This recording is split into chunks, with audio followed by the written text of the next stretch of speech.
अब सहखंडों के उपयोग से हम किसी सारणी का प्रसार कैसे करेंगे, सहखंड और सारणी का प्रसरण, इस पर थोड़ी सी बात करते हैं। हमें कोई सारणिक दी है, तृतीय कोटि की ये सारणिक है। जब हम इसका प्रसार करते हैं, मान लिया मैं इसका प्रसार प्रथम पंक्ति के सापेक्ष करता हूं, तो a इक्वल हो जाएगा, या डेल्टा इक्वल टू मैं कहूँ a इक्वल टू, इस सारणिक का मान अगर मैं डेल्टा कहता हूँ तो डेल्टा इक्वल टू a11 गुणा इसका उपसारणिक हो जाएगा, गुणा m11,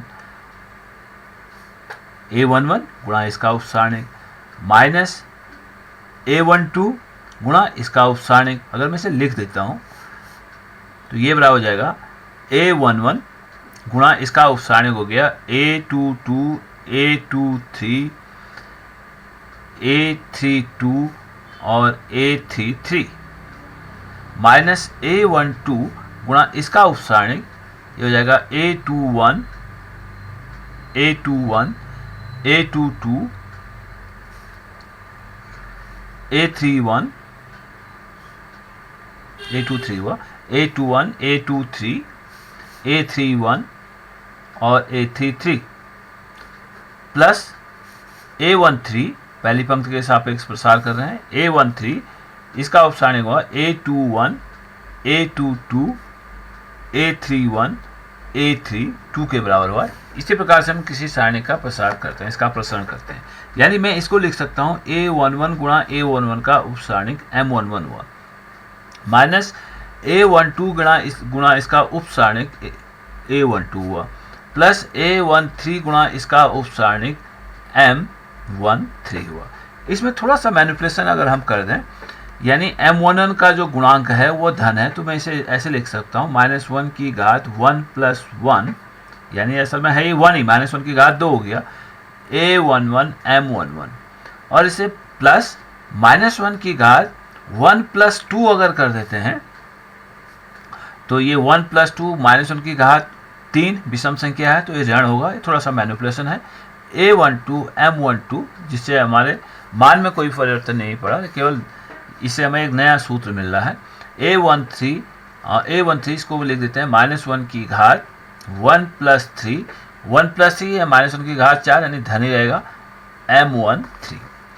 अब एक चीज़ देखें, -1 की घात इससे हम लिख सकते हैं -1 की घात 1 + 1 m11, ये अवयव a11 का सहखंड है, इसे लिख सकते हैं a11 कैपिटल A11, और ये है -1 की घात 1 + 2 m12, यानी अवयव a12 का सहखंड है a12 कैपिटल A12, प्लस -1 की घात 1 + 3 m13 अवयव a13 का सहखंड है, तो हम a13 कैपिटल A13 इस प्रकार से लिख सकते हैं।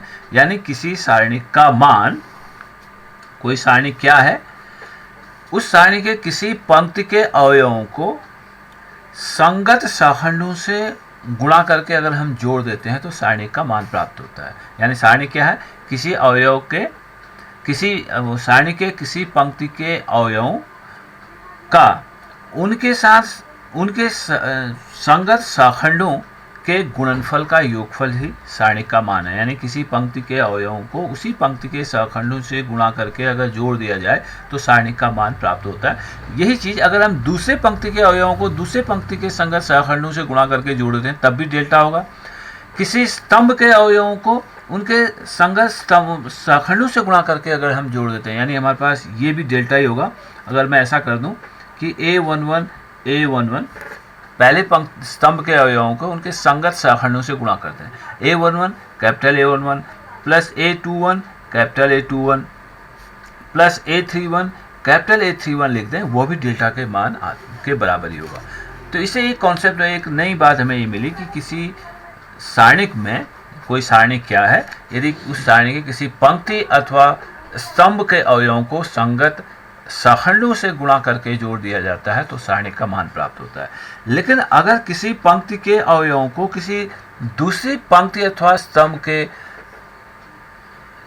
सहखंडों से गुणा करके जोड़ देते हैं तो वो जो योगफल होता है वो शून्य होता है। मतलब यदि a11 पहली पंक्ति के अवयवों को हम दूसरी पंक्ति के सहखंडों से गुणा करें, a11 capital A21 plus A12 capital A22 plus A13 capital A23। पहली पंक्ति का अवयव ये हुए A1, A11, A12, A13 और दूसरी पंक्ति के सहखंड ये हो गए A21 कैपिटल A22 और कैपिटल A23। अगर इस योगफल को हम ज्ञात करते हैं तो ये कितना आता है जरा देखते हैं। A11 गुणा A21 का मतलब हुआ -1 की घात 2 + 1 M21।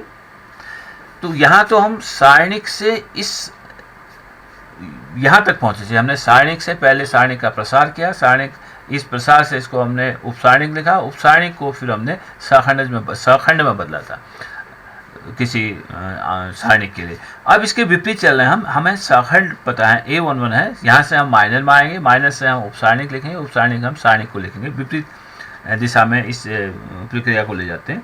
A21 का मान हुआ -1 की घात 2 + 1 M21 प्लस A12 ये हो जाएगा -1 की घात 2 + 2 M22 प्लस A13 -1 की घात 2 + 3 M23 हुआ।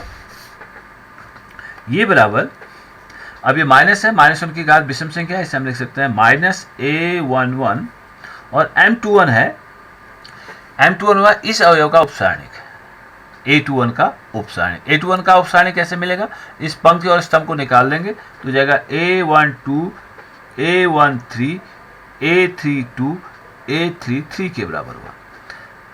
और ये है -1 की घात 2 + 2 यानी सम संख्या है तो प्लस ही रहेगा। A12 गुणा M22, M22 का मतलब हुआ A22 का उपसारणिक। A22 का उपसारणिक कैसे निकलेगा,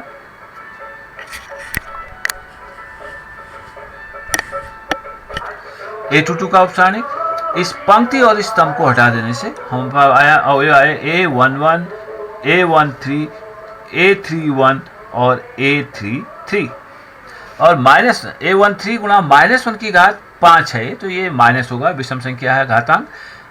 A13 गुणा M23 यानी M23 का हमें उपसारणिक चाहिए तो बचा A11 A11 A12 और A31 A32 बराबर आया,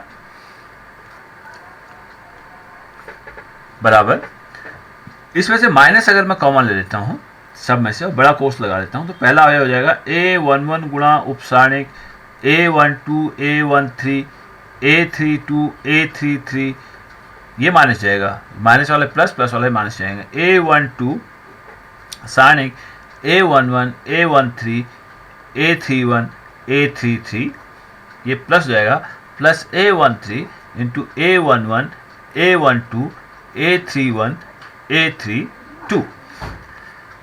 इसको बंद कर देते हैं, that is equal to minus of, ये हम अब क्या लिख रहा है A11 गुणा, अब जब हम किसी सारणिक का प्रसार करते हैं तो पहली पंक्ति के सापेक्ष अवयव ऐसे ही होते हैं। A11 गुणा इसका उपसारणिक माइनस A12 गुणा इसका उपसारणिक प्लस A13 गुणा इसका उपसारणिक।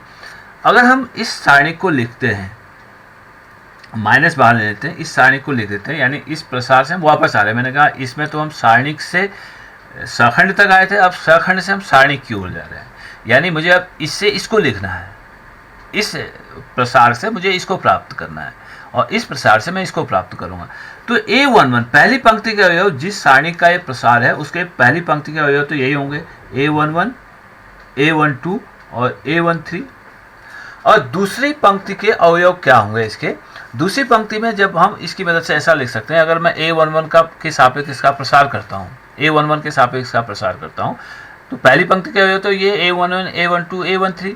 अब दूसरी पंक्ति के अवयवों के दूसरे और तीसरे स्तंभ के अवयव हम ऐसे प्राप्त कर सकते हैं। इसको हटा दिया मैंने, इसको हटा दिया, तो ये जो उपसारणिक है वह दूसरी पंक्ति के और तीसरी पंक्ति के अवयव हमें प्राप्त कर रहे हैं, यानी दूसरे स्तंभ के, दूसरे स्तंभ और तीसरे स्तंभ के अवयव, यानी ये हम किस अवयवों को देंगे, A22 और A23 अवयवों को देंगे। यानी ये हमें दे रहा है हमारे पास, ये अवयव हो जाएगा A12 और ये हो जाएगा A13। इसको समझ रहे हैं, A11 का मतलब A11 गुणा इसका उपसारणिक, यानी A1 का जिस उपसारणिक को A11 गुणा कर रहा है वो कहाँ से प्राप्त होगा, वो होगा, हम पहली पंक्ति और पहले स्तंभ को हटा देते हैं, पहली पंक्ति और पहले